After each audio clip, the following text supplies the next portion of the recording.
उधम सिंह नगर के बाजपुर में रामराज रोड स्थित एक होटल में नेता प्रतिपक्ष यशपाल आर्य की अध्यक्षता में किसानों के साथ भूमि बचाओ आंदोलन को लेकर बैठक आयोजित की गई, जिसमें सभी किसानों ने नेता प्रतिपक्ष यशपाल आर्य से भूमि बचाओ आंदोलन में पूर्ण रूप से समर्थन करने की बात कही है, जिस पर नेता प्रतिपक्ष ने भूमि बचाओ आंदोलन को समर्थन देने का भरोसा दिलाया है। इससे बाजपुर विधानसभा क्षेत्र में 20 गाँव 5,838 एकड़ भूमि बचाओ संघर्ष को ताकत मिली है। साथ ही प्रभावी समर्थन के बाद आंदोलन को एक नई दिशा और धार मिल गई है। वहीं भूमि बचाओ आंदोलनकारियों को मिली सफलता के बाद शासन स्तर पर चिंताएं और बेचैनी बढ़ेंगी। इस दौरान नेता प्रतिपक्ष यशपाल आर्य ने बताया कि भूमि बचाओ आंदोलन के लिए सभी को मिलकर आंदोलन करना चाहिए। मैं बाजपुर की जनता के साथ हूं और भूमि बचाओ आंदोलन को मेरा पूर्ण समर्थन रहेगा। बाजपुर के किसानों ने, चाहे छोटे किसान हो, चाहे मझोले किसान हो, चाहे बड़े जोत के काश्तकार हो, अपने हक हकूक की लड़ाई के लिए, अपने हक हकूक के लिए संयुक्त मोर्चे का गठन किया है। और ये लड़ाई तब तक जारी रहेगी जो मालिकाना हक है, जो भूमिधरी राइट्स हैं।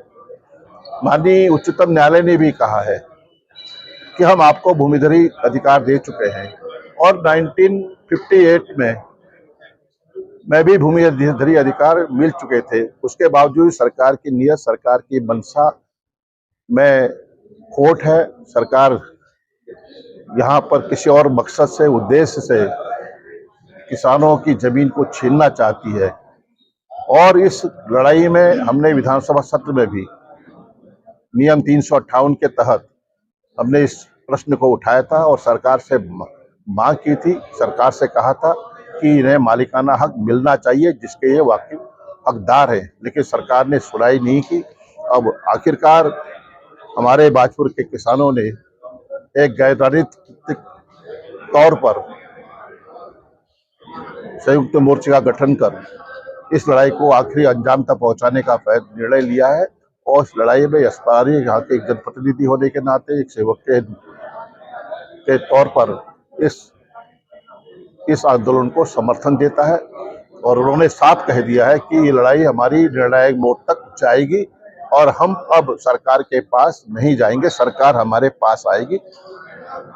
और हम इसको, और हमारे साथी सहयोगी इस लड़ाई में किसानों के साथ, आवाम के साथ पूरी मजबूती के साथ, पूरी तत्परता के साथ हैं।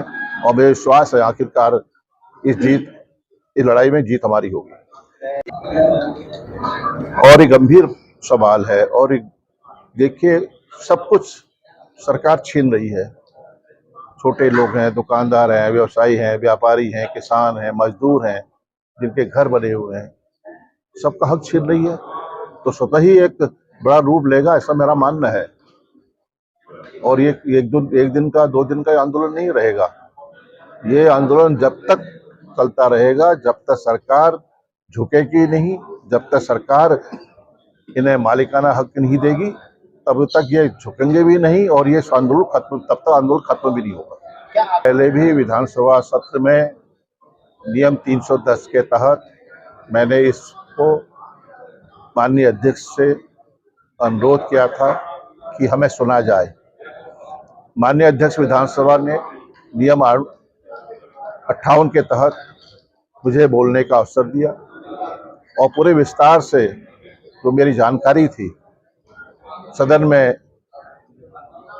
पूरे तथ्यों को रखा, लेकिन सरकार की ओर से जवाब नहीं मिला। तो इसका मतलब साफ है कि सरकार हमारी आवाज को, यहाँ के किसानों की आवाज को, किसानों के हकों को दबाना चाहती है और हम इसको बर्दाश्त नहीं करेंगे।